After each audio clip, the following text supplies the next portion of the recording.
¿Cómo están? ¿Todo bien? Bueno, les comento, este va a ser solamente el PowerPoint, exclusivamente de patologías, porque acuérdense, yo siempre trato de darles el recuerdo anatómico y fisiológico, después las patologías, pero con ustedes aproveché y les di el video grabado de Anatomía 2, donde se ve todo lo que es corazón y grandes vasos. Así que van a ver que este PowerPoint es exactamente el mismo que tienen ustedes, solamente que no tiene ninguna de las partes de recuerdo anatómico normal, ¿sí? Sino que eso lo vieron en ese video separado que les mandé. Bien, entonces arranquemos directo con nuestras patologías. En cuanto a patologías pericárdicas, vamos a ver dos. Vamos a hablar de derrame pericárdico y de taponamiento cardíaco, que puede ser una de las complicaciones que viene el mismo, ¿sí? Ya el concepto del derrame lo tenemos que tener, pero cualquier cosa lo reforzamos ahora en este Power.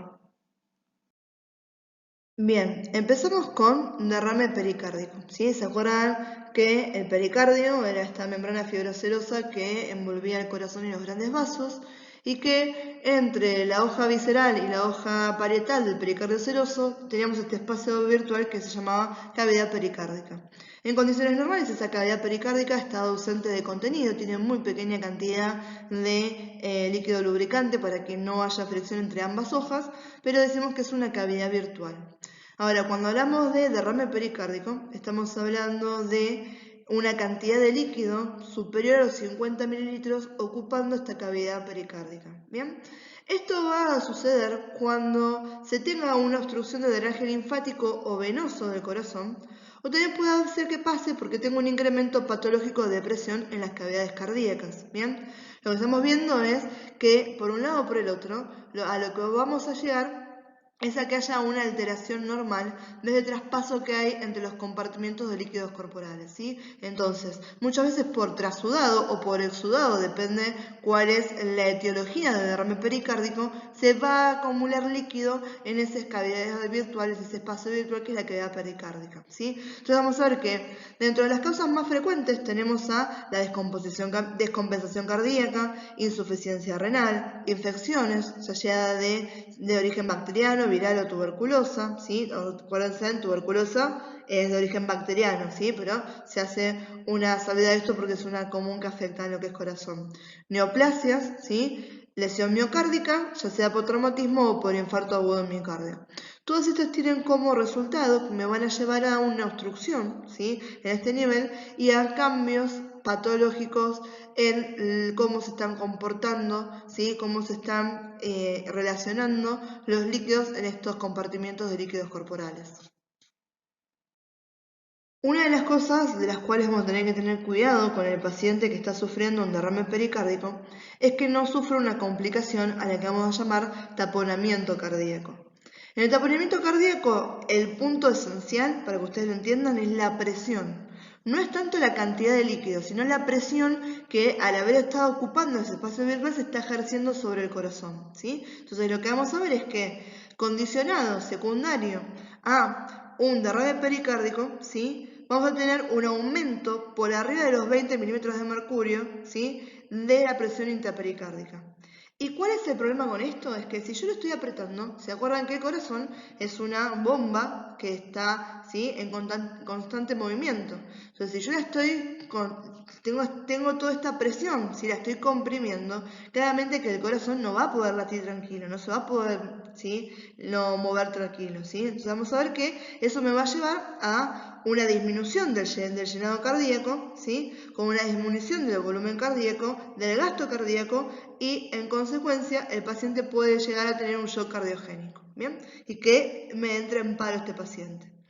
¿Y por qué vuelvo a este concepto de que en este caso no es el líquido el problema, sino es en sí el derrame pericárdico, sino es la presión el tema que estamos hablando, ¿sí? Entonces, la presión intrapericárdica va a ser la clave del taponamiento cardíaco, ¿sí? Depende de el tiempo en que está sucediendo esto, porque realmente el cuerpo es alucinante en el sentido de lo que puede soportar, ¿sí? Vamos a ver que hasta 3 litros se puede tolerar en la cavidad pericárdica. 3 litros de 3 litros de líquido, es un montón, ¿sí? Pero siempre y cuando sea lento, o sea, sea un derrame que está sucediendo pausadamente y me está dando tiempo a mi cuerpo a ir ajustándose a la presión. ¿Sí? Entonces, en ese caso, ¿sí?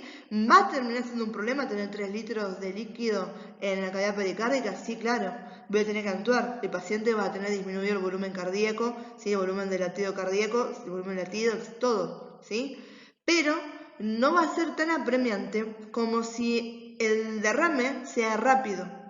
Si esto sucede rápidamente, que de golpe se me llena la cavidad pericárdica con sangre o con líquido que se haya trasudado o exudado, bien, vamos a ver que ya con cantidades pequeñas, incluso 200 mililitros, puedo alcanzar esta condición de taponamiento cardíaco, porque no le di tiempo a mi cuerpo a ajustarse a estos cambios de presión, ¿sí? Entonces, ¿cuál es la clave del taponamiento cardíaco? El aumento de la presión intrapericárdica. ¿Condicionado a qué? A un derrame pericárdico, ¿bien? ¿Y qué le provoca al paciente? ¿Sí? Una disminución del llenado ventricular, ¿sí? Un llenado efectivo, ¿bien? Con el consiguiente disminución del volumen cardíaco, del gasto cardíaco y con la posibilidad de que el paciente pueda sufrir un shock cardiogénico. Uno de los tratamientos, ¿sí? Más rápidos cuando el paciente tiene un taponamiento cardíaco es simplemente introducir una aguja, ¿sí? En la zona, en la cavidad pericárdica y drenarlo. A eso llamamos pericardiocentesis. ¿Bien?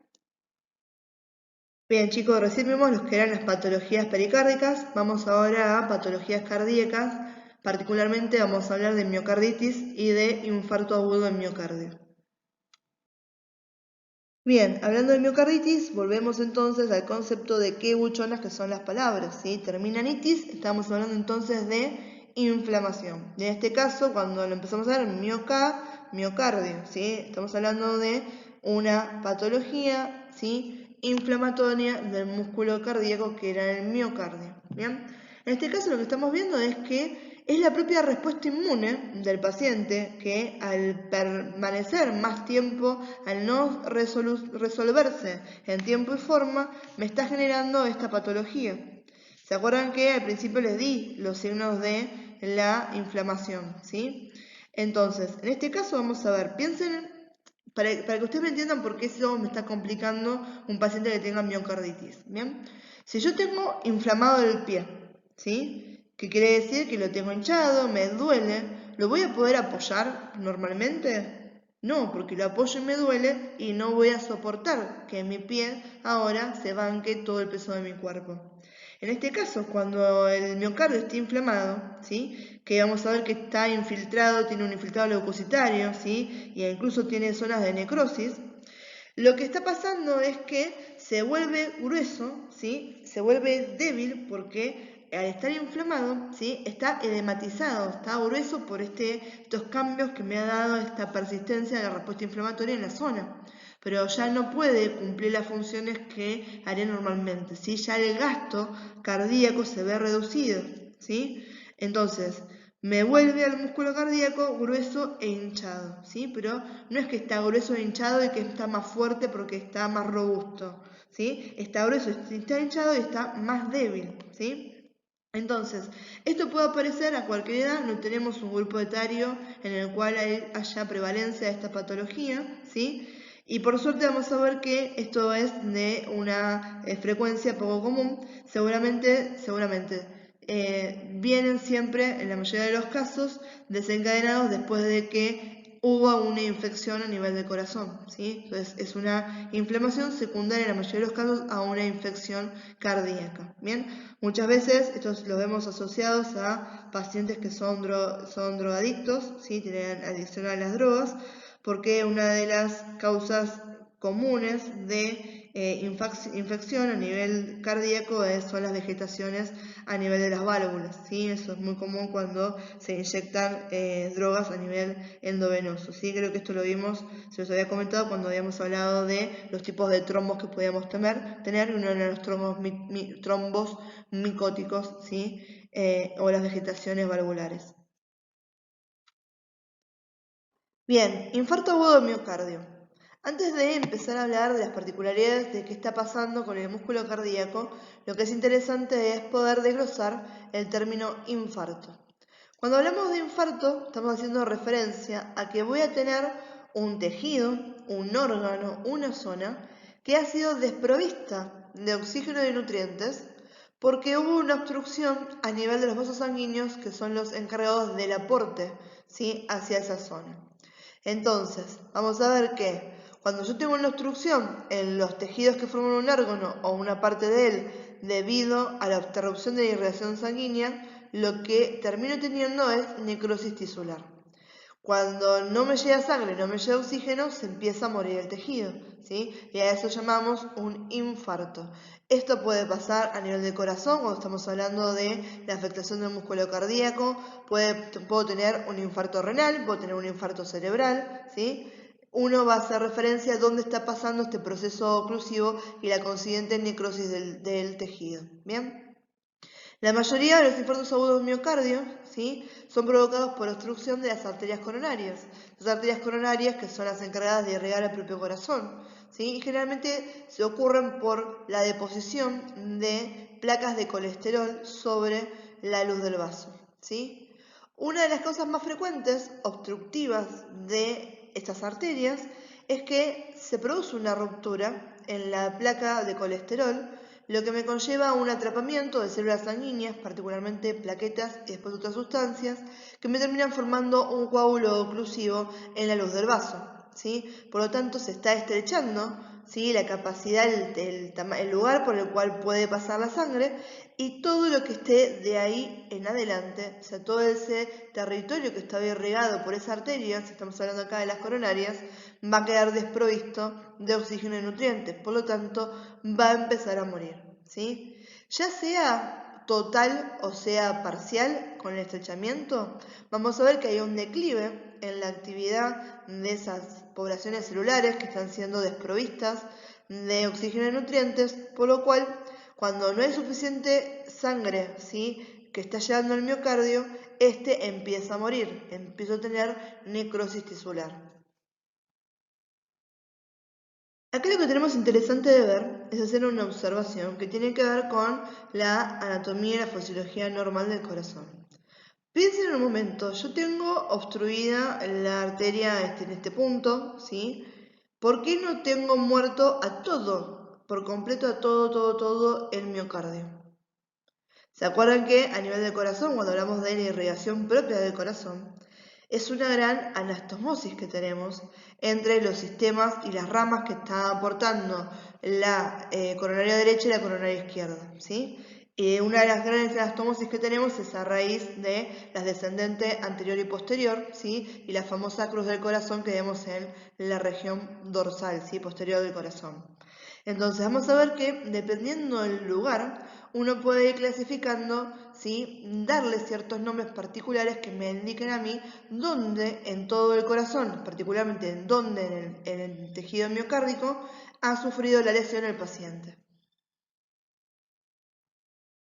Bien, esto es lo que les estaba comentando recién. Fíjense que uno puede determinar diferentes nombres: infarto de miocardio septal, anterior localizado, anteroseptal, lateral. Esto va a depender de cuáles de las ramas que están irrigando el propio corazón han sido afectadas. Por ejemplo, en el infarto, ¿sí?, de miocardio septal, las ramas perforantes septales de la descendente anterior izquierda son las que están siendo afectadas, ¿sí? Mientras que cuando hablamos de un infarto de miocardio lateral, las ramas diagonales de la descendente anterior izquierda y la rama marginal anterolateral de la circunfleja izquierda son las que pueden estar siendo afectadas para generarme ese tipo de lesión a nivel del músculo cardíaco, ¿sí? Esto, chicos, yo no se los voy a tomar, es solamente a modo ilustrativo para que se entienda, ¿sí? Ahora entendemos por qué el cuerpo hizo toda esa anastomosis a nivel del corazón, para que cuando pasara algo de esto no fuera de forma masiva. Tenemos infartos de miocardio masivos, donde las áreas que están siendo afectadas son más amplias que esta, pero generalmente están circunscriptos a áreas en particular. Acá tenemos algo que es interesante. Hay una diferenciación con respecto a la sintomatología que presentan los pacientes masculinos y los pacientes femeninos. Y vamos a ver que generalmente en lo que es el común, ¿sí?, de la información que le llega a la población en general, uno tiende a describir a los síntomas del infarto masculino. ¿sí? Entonces, lo que uno reconoce, si uno brevemente, antes de haber estudiado nada, ni podernos un poquito más a fondo cuáles son estos síntomas, van a decir que seguramente los síntomas que conocen del infarto son dolor fuerte en el pecho, dolor en el brazo izquierdo, que se irradia hacia la mandíbula, ¿sí? Dolor en la zona precordial en forma de corbata, ¿sí? Y esas cosas que estamos describiendo son los síntomas particularmente masculinos. Lo que el hombre a veces, ¿sí?, vas a sentir realmente como dolor, ¿sí?, las mujeres muchas veces lo sienten como presión, sienten presión a nivel del pecho, presión a nivel de la boca del estómago, ¿sí? Y como no hemos sido enseñados de forma masiva a reconocer esto, vamos a ver que en líneas generales están llegando las mujeres 1 hora más tarde a los servicios de emergencia que sus contrapartes masculinos. ¿Bien? No solamente eso, sino que muchas personas están teniendo un infarto y ni siquiera se dan cuenta, no lo reconocen como tal, sienten que es una descompensación, ¿sí?, una descompostura, se van a acostar y muchos no se levantan, ¿sí? Entonces, lo que está bueno acá es ver las diferencias entre el infarto masculino y el infarto femenino en cuanto a la sintomatología, ¿sí? Pero ya les adelanto que la primera diferencia es que los síntomas en la mujer son mucho más sutiles que en el hombre, ¿sí? Lo que el hombre siente agudamente como dolor, la mujer lo siente como opresión e incluso puede pasar bastante desapercibido estas sensaciones de malestar que genera el infarto. En líneas generales, los síntomas son similares, ¿sí? Pero lo que nos va a cambiar es la intensidad con la cual los pacientes sufren esos síntomas. Cuando hablamos de los hombres, estamos hablando de dolor agudo, dolor intenso, ¿sí? Dolor que irradia permanente, ¿sí? Vamos a ver que esto es normal para los dos, el dolor puede irradiarse hacia el brazo izquierdo que se conocemos, hacia la mandíbula, hacia lo que es todo el cuello, la espalda, ¿sí? E incluso a veces hacia el brazo derecho, ¿sí? Generalmente en las mujeres nos tiende a irradiar más hacia todo lo que es cuello y cabeza, incluso la espalda, y en los hombres sigue más la disposición de dolor precordial y además dolor irradiándose hacia el brazo izquierdo, ¿sí? Igual esto es bastante invariable, sí, bastante variable, perdón, no invariable, dependiendo de los pacientes, ¿bien? La diferencia está en que las mujeres generalmente esto lo sienten mucho más sutil, ¿sí? Son sensaciones de malestar generalizados, a veces están acompañados con algunas palpitaciones, lo que hace que a veces se confundan con esas angustias. Si alguna vez ustedes lloraron con congoja, esos llantos de ¿sí?, de que te duele el pecho, ¿sí? Esa sensación es la sensación que realmente sufren las mujeres cuando están teniendo, ¿sí?, estos infartos, ¿sí? Esa sensación de opresión a nivel del pecho, esa falta de aire, ¿sí?, asociado a esta gran sensación de angustia, ¿bien? Y muchas veces también, como esto en las mujeres suele ser a veces más sutil, la presentación de los síntomas son intermitentes, lo que hace que yo empiece todo el proceso donde me estoy infartando y estoy llegando a un problema así de una oclusión donde está muriendo activamente parte del tejido miocárdico y no me estoy dando cuenta, ¿sí?, hasta que eso no ha progresado muchísimo más, ¿bien? Por eso son muchas las mujeres que tardan en llegar a los servicios y muchas las mujeres que se tiran a descansar y terminan falleciendo, ¿sí?, porque no reciben la atención médica correspondiente a esto, ¿sí? Una de las cosas también que es muy común a los dos es este malestar a nivel abdominal, ¿sí?, con sudoración fría, con náuseas, incluso a veces con vómitos, lo que hace que los infartos a veces se confundan muchísimo con los que son indigestiones. Con respecto a patología de los grandes vasos, vamos a ver dos patologías. Vamos a hablar de la transposición de los grandes vasos, ¿sí? Cuando hablamos acá de grandes vasos estamos hablando de la arteria aorta y la arteria pulmonar. Después estamos hablando de aneurisma aórtico. Aneurisma, otro concepto que lo puedo aplicar en diferentes lugares. Acá lo estamos circunscribiendo a lo que es el área cardíaca, ¿sí?, que eso es lo que estamos estudiando en este Power, pero sepan que yo puedo tener un aneurisma a nivel vascular en diferentes tipos, ¿sí?, de arterias. Cuando hablamos de transposición de los grandes vasos, ¿sí? Esto es un defecto congénito, ¿sí? No es que yo voy a tener un accidente, me voy a caer y de golpe mi aorta y mi arteria pulmonar van a cambiar de lugar, ni va a pasar que progresivamente van a traslocarse, sino que esto es una falla congénita, o sea, quiere decir que está presente desde el nacimiento, ¿bien?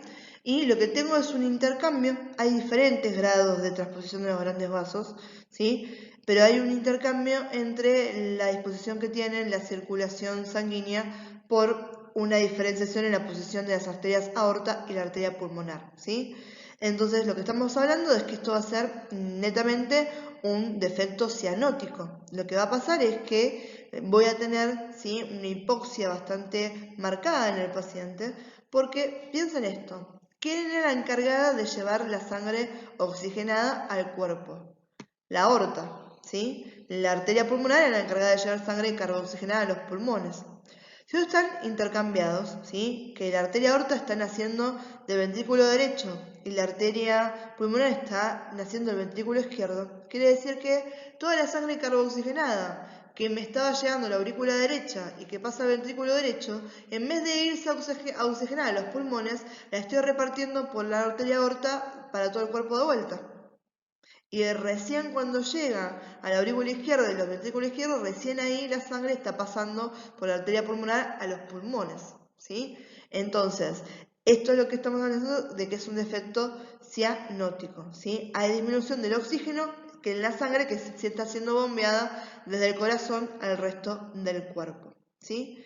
Vamos a ver que esta, ¿sí?, es una patología en la cual los síntomas no se hacen esperar. Generalmente al momento de nacer o muy poco después ya empiezo a sospechar que el bebé tiene una transposición de los grandes vasos, ¿sí?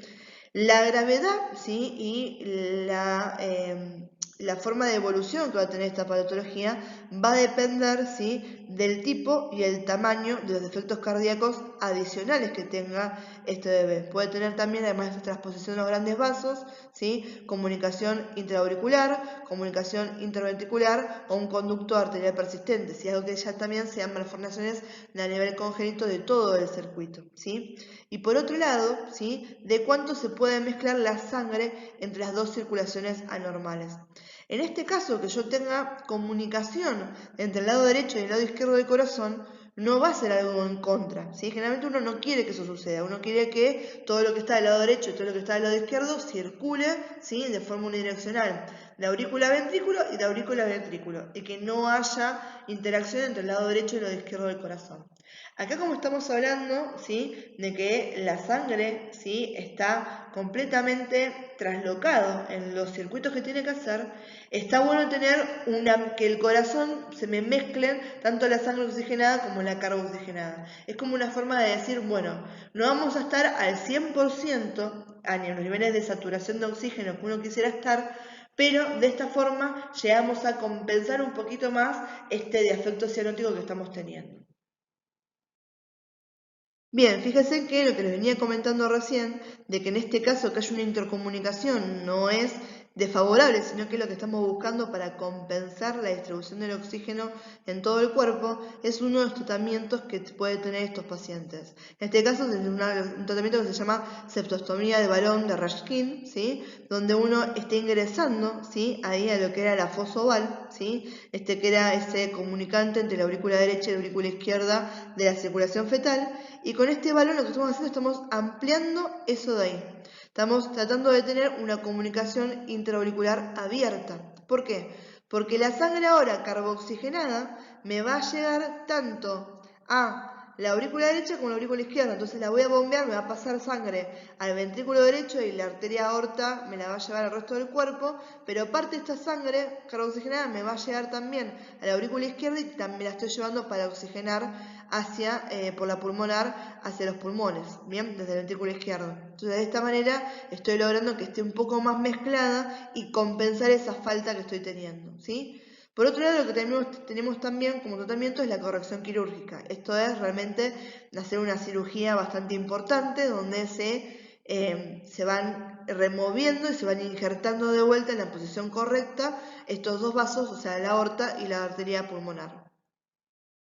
Bien, cuando hablamos de aneurisma, estamos hablando de un ensanchamiento anormal de las paredes de la arteria.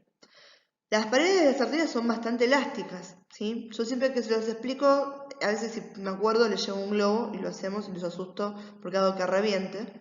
Pero se los explico de esa manera, ¿sí? Si uno infla un globo, tiene esta capacidad elástica de distenderse cuando estoy aumentando su volumen. Las arterias tienen esta capacidad de distenderse, pero obviamente cuando superan los diámetros normales, estoy hablando ahora que tengo un aneurisma, ¿sí? A nivel torácico, vamos a ver que yo puedo tener aneurisma de vuelta, como hemos comentado hace un rato, en un montón de arterias, ¿sí? Puedo tener aneurisma a nivel cerebral, ¿sí? Puedo tener aneurisma a nivel de la aorta abdominal en este caso, ¿sí? Pero vamos a ver que la mayoría de los aneurismas de la arteria aorta ocurren en su porción torácica, ¿sí? Son mucho más frecuentes en su porción torácica que en su porción abdominal, ¿sí? Entonces, cuando hablamos de la aorta, hay dos porciones, ¿sí? Porción torácica, porción abdominal. El callado de la aorta, en este caso, zafa de tener aneurisma, ¿sí? Vamos a ver que hay ciertos rangos en los que nos manejamos, por eso seguramente si ustedes, esto más que nada en tomografía, es el método de seguimiento que tienen los cirujanos de pared de tórax cuando diagnostican un aneurisma en un paciente. No siempre tener un aneurisma quiere decir que requiera inmediatamente de accionar quirúrgico, sino que hay ciertos índices donde nos van marcando el diámetro que tiene el aneurisma y la probabilidad que tengo de ruptura. ¿Y por qué es importante mantenernos dentro de estos márgenes? ¿Sí? Mantenernos siempre por debajo de los 5 centímetros. Porque si se rompe la arteria aorta, acuérdense que la arteria aorta tiene un calibre espectacular dentro de nuestro cuerpo. Es lo mismo que se me rompiera la cañería central de mi casa, se me inunda completamente. Si el paciente tiene una ruptura en el aneurisma aórtico, muy probablemente se muera. Tiene suerte si le pasó en el servicio, o sea, estoy internado y se me rupturó la aorta y me salen corriendo al quirófano. Pero si no, si se rompe un aneurisma a nivel aórtico, es muy complicado que el paciente zafe de este tema, ¿sí? Entonces, el seguimiento al paciente, ¿sí? Se va marcando y se hacen mediciones con las adquisiciones y se van comparando. Generalmente se hace cada 6 meses, ¿sí? Por eso le digo que si están en tomografía y hay pacientes que los van a ver, porque se van a ver cada 6 meses la misma cara, pues se hace el seguimiento y el control de este aneurisma aórtico. Muchas veces también eso va acompañado de medicación y de cambios, ¿sí? Del paciente, porque obviamente la hipertensión, todo aquello que me esté generando más estrés sobre las paredes de la arteria, me van a potenciar esta patología, ¿sí? Y yo no quiero que esto siga aumentando, quiero que haya llegado a ese calibre. Es re interesante después, si lo quieren buscar, cómo se arreglan los aneurismas a nivel aórtico también, pero sobre todo está re bueno a nivel cerebral con los coils. Sí, hay un montón de técnicas, pero la técnica de los coils de relleno de aneurismas es re linda de ver, ¿sí? Yo voy a ver, no sé, este año con todos estos que tenemos, pero generalmente yo siempre les recomiendo que vayan al CIMI, que es el congreso que se hace de intervencionismo mínimamente invasivo. Generalmente lo hacen en el Hilton o en el Bear. Está muy bueno, viene gente de todo el mundo y la verdad que son congresos donde se ven técnicas y se ven cosas alucinantes, ¿sí? Así que después lo voy a chusmear a ver si está programado y con suerte para fin de año, generalmente se hace en noviembre, podamos ir y bueno, que son aquellos que yo si los encuentro ya les voy a subir al campus y demás la información de dónde se pueden inscribir. Y hay aneurismas y hay aneurismas, miren lo que es esto, ¿sí? De vuelta es alucinante la capacidad que tiene el cuerpo en soportar esto, ¿sí? Fuera de lo que es la anatomía normal, ¿bien? Esto de acá es la adquisición de tomografía y esto es una reconstrucción, ¿sí? Valorada. Uno no hace diagnóstico con las reconstrucciones, pero sí ayuda muchísimo a nivel de los cirujanos y a nivel de la gente que tiene que intervenir para planificar el abordaje del paciente. Entonces miren el tamaño de esto, que vino seguramente este paciente por algún tipo de dolor y se vio eso en la radiografía de tórax y lo mandaron directamente a tomografía y a ver qué es lo que tenía, ¿sí?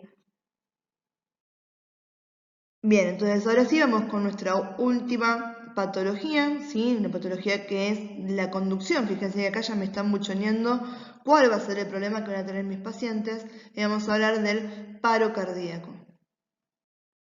Bien, entonces hasta ahora estuvimos viendo que para que el corazón funcione de condiciones normales tiene que haber una sincronicidad en sus movimientos, tengo un ciclo que está ordenado y programado y que además está dirigido por todo lo que era el sistema de conducción eléctrico del corazón.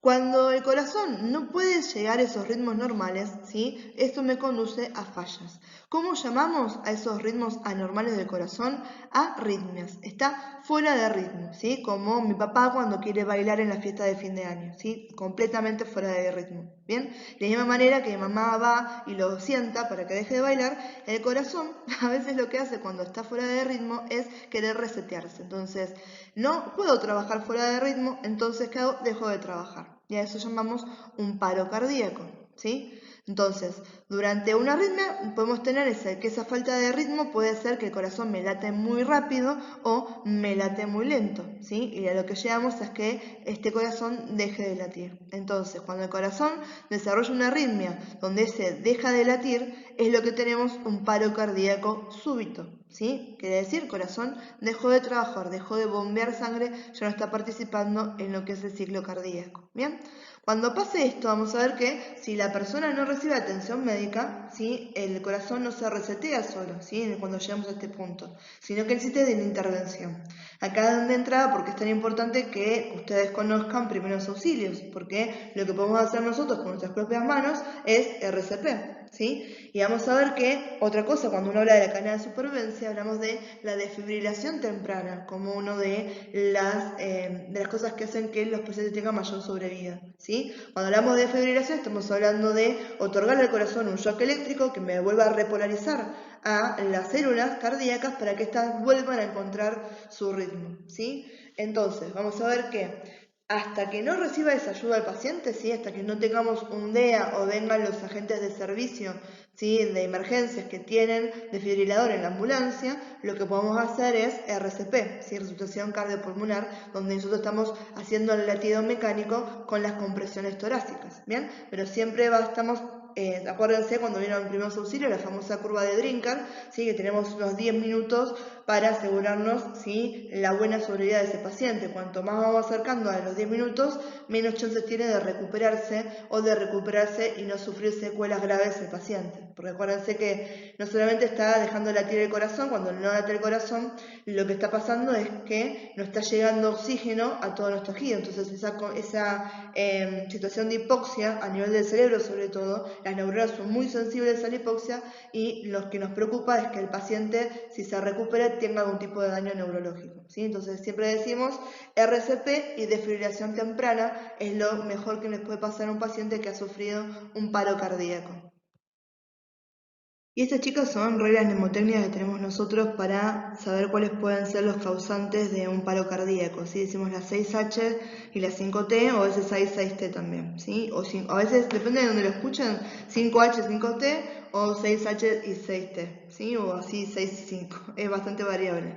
Básicamente, fíjense, en la 6H estamos hablando de hipovolemia, hay una reducción del volumen circundante, entonces claramente, igual que no me arrancan en vacío un motor de un auto, el corazón, cuando el volumen sanguíneo empieza a desandar, ya tiene complicaciones y me lleva a una arritmia, ¿sí? Hipoxia, falta de oxígeno, ¿sí? Hidrogenosis o acidosis, estamos hablando de alteraciones en el pH sanguíneo, ¿sí? Esto generalmente viene acompañado cuando el paciente tiene una infección grave o tiene una ingesta de algún tóxico, ¿sí? Hablamos de hipotermia, cuando la temperatura está por debajo de los 35 grados centígrados, ¿sí? Hablamos de hipocalemia o hipercalemia, estamos hablando de los niveles de potasio muy alto o potasio muy bajo, me llevan también a complicaciones a nivel cardíaco. Y esta es muy común en los pacientes que tienen insuficiencia renal terminal, ¿sí? Y que no han ido a hacerse las diálisis como corresponden, ¿sí? Y después tenemos hipoglucemia, que son valores bajos de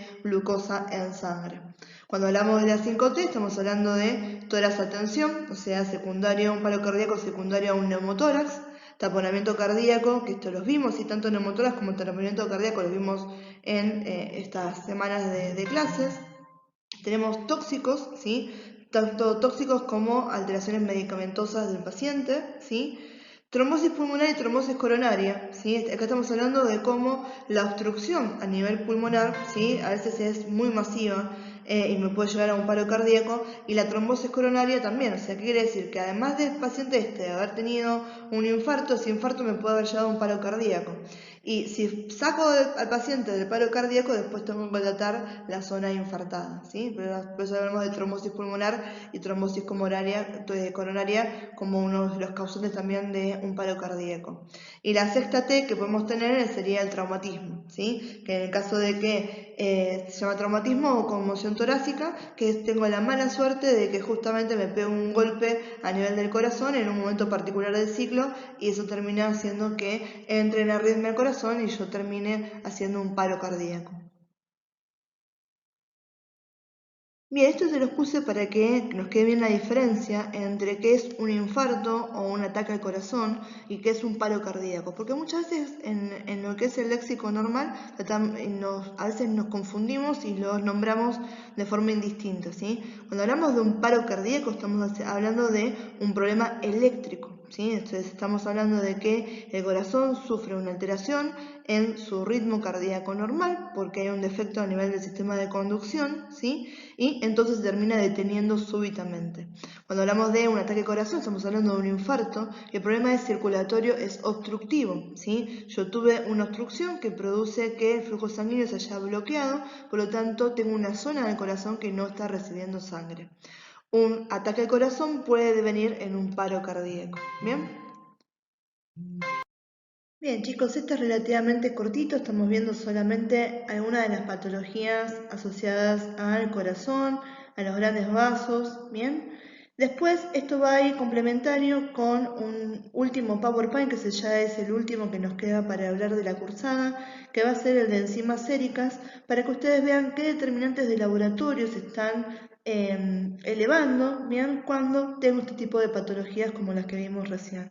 Acuérdense que la parte de fisiología normal no la voy a evaluar, pero si hay alguna cosa de las que estoy hablando en este Power que ustedes no recuerdan, tienen subido al campus tanto en Zoom de resumen como en narrado, ¿sí? De anatomía, como les empezaba a contar al principio, donde tienen todo el refuerzo de la anatomía y la fisiología normal del corazón. Bien, así que como siempre, chicos, cualquier tipo de duda, consulta que tengan para hacerme, quedo completamente a su disposición. Les mando un beso enorme y nos estamos viendo ya en el último PowerPoint, que es ya lo que nos queda, y terminamos por completo esta cruzada virtual. Un beso.